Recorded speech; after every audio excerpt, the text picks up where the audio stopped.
Hi everybody. So you might notice that I go by two different names possibly at the minute and two different job titles. I'm in the process of changing my name over after getting married, and I'm on secondment currently. But my substantive role is part of lane rental at Transport for London. Yes.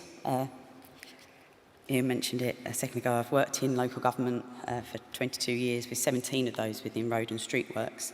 And I've been involved in lane rental for the last 11 years. I also sit on the Elkrug Innovation Board and the Adept Live Labs Commissioning Board. And I'm here today to give you a bit of information about lane rental, my experience with it, what it covers, what I've learned and why it matters. So starting with lane rental.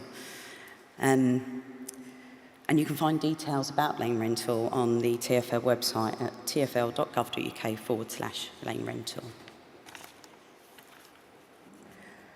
So the scheme is in place to incentivise behaviour change by applying a daily charge when utilities and TfL undertake works at so sensitive locations and at sensitive times. Our operating costs are deducted, and then any surplus is available to apply for to undertake innovative projects. This funding functionality actually started 2 years later after the scheme commenced in 2014, and since then we've funded over 140 projects, and where it's been possible to calculate, we've saved £150 million in social costs of delay.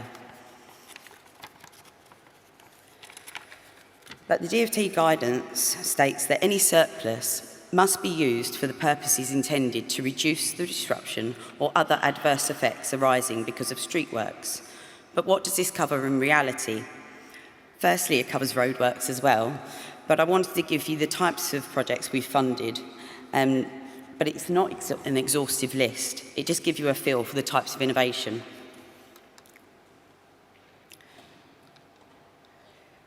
So we've funded traffic management improvements.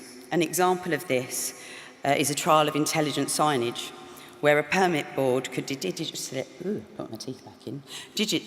display a permit number and also contain gyroscopic sensors to detect if a sign had fallen over, reducing the need for as many site inspections. We've undertaken trials of new materials, where an example being where recycled plastic or rubber tyres have been used to replace some of the bituminous content. We've funded improved data capture.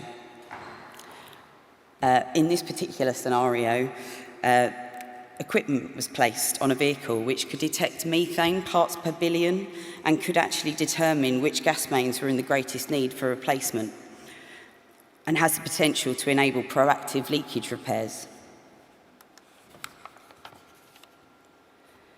Operational improvements. We've given funding to further develop core and back technology, and it takes obviously a core out of the location of the required repair, enabling quick remediation, and then plugging the road with the excavated core, significantly reducing the overall time on site. Improved decision-making. Hawk UK's Road to Net Zero project, which I sponsor, is developing a free online decision support system for authorities, utilities and contractors. Not only does it enable the evaluation of carbon emissions, but it also enables optioneering based on impacts to society, environment and the economy.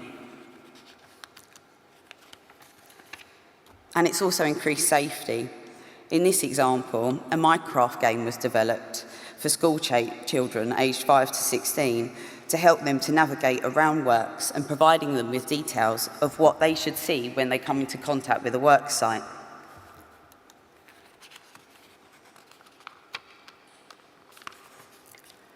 But what have I learnt from my time with lane rental? Well, I've jotted down some key points. Engagement.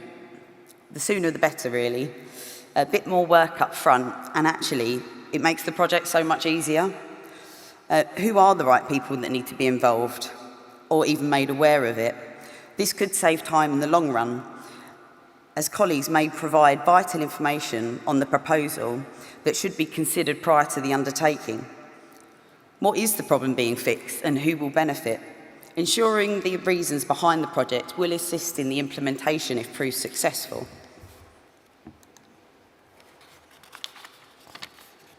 Collaboration. Whether internally with other departments, external companies or organisations, or even industry and sector based on the scale of the project. In the current environment of having to do more for less, not only does this enable the sharing of resources, it can be more cost-effective as well as ensuring the wider engagement. Implementation. What happens if the project is successful? How difficult will it be to implement? What is the process? And what would be the timescale? Is there senior leadership buy-in?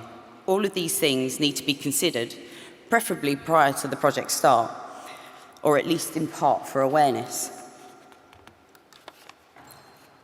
And lastly, communication. A report case study is a real necessity when undertaking innovation. Given our strained resources, this ensures we don't all duplicate efforts. What's the point? If someone else has done it already, we could actually learn from it and move on. We need to be more strategic and share the load between us. A short video or animation is also a useful tool when sharing the findings, as it gets a wider audience capture. We also need to be able to get sort of industry bodies like Hawke, LCRIG, ADEPT, as well as others, all linked to one another so we can utilise these pockets of innovation that are coming out. But why does it all matter? Well, the world around us is changing rapidly.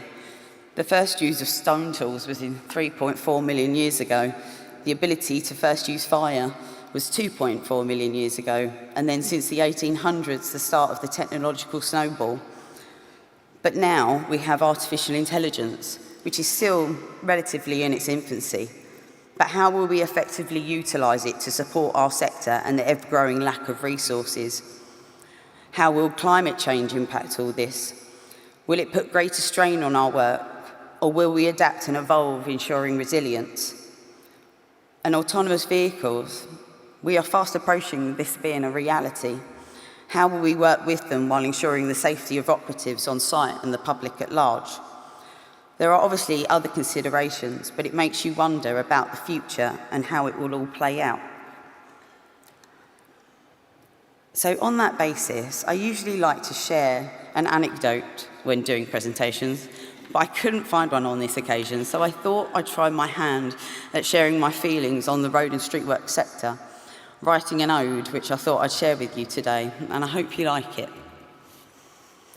The veins and the arteries that stretch the UK, roads provide the lifeblood of the amazing places we stay, connecting people, transporting goods, providing services in the road we must trust, and for the everyday we take for granted, the assets that lay beneath a must. That first cup of coffee, tea, a warm shower bath when cold, the commute we love to hate, an eventful journey to be told. If these things weren't possible, the public would dismay. It's only through street and roadworks we keep chaos at bay. Yes, they are disruptive, but we mean no ill intent. To keep daily life going is only what is meant. The sector has a long history, a revolution of its time. It provides so much to so many, it's a secret love of mine. A dependable friend in an uncertain age, a career in this field, it could never be beige. A long road ahead, our biggest challenge is yet to come, but with innovation, information and collaboration, we won't come undone. We'll build a better world together, a brighter future for one and all, no matter who you are, for all creatures great and small. I think our sector is great, and I hope you'll all agree, but what the future holds, I'm excited and intrigued to see. We are better together. Thank you.